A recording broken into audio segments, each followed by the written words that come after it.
A dried up Resaca in Cameron County is causing concern for some nearby residents. Channel 5's Cecilia Gutierrez explains how important resacas are to the ecosystem. This is the first part of a report from the Army Corps of Engineers. It sums up the type of damage that would happen to the ecosystem, the environment, and the wildlife if a resaca were to dry up. If you didn't tell me that this had water in it before, I would just think that this was just really thick brush that had been here for forever. Yeah. Diane Garza's home sits on the edge of a resaca, or at least it used to. This was completely open, beautiful water at that time, so you can see how quick it's all destroyed. 7 years ago, a dam was built cutting off the water from one end of the resaca to another. It looks sort of like maybe a natural structure that runs across here.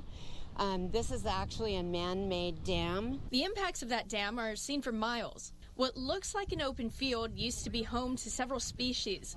According to a report by the Army Corps of Engineers, numerous rare, threatened, and endangered species designated by the Texas Parks and Wildlife Department specifically depend on resacas.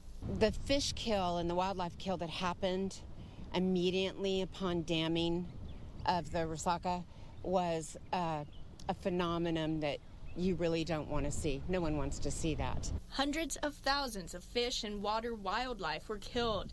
Seashells still clutter the floor here. We were left to witness all of that, and we were helpless to do anything about it. It wasn't just animals in the water that were affected.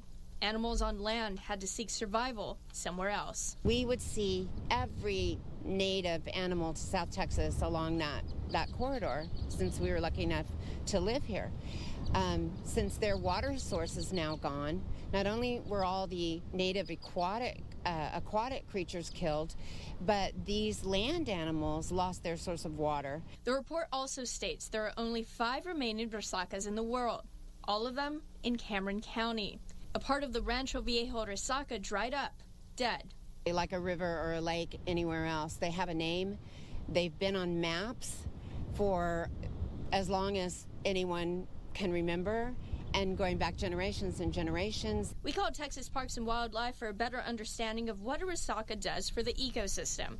They tell us a resaca is also vital to flood control. The more vegetation in a flood control area, the less it's able to drain. Now, Garza and her neighbors are wondering why the dam was built, killing a part of their resaca, and if it was done properly. Now, Channel 5 News is also looking into why that dam was built and by whom. You can count on us to keep you updated on the very latest. In the studio, Cecilia Gutierrez, Channel 5 News at 6.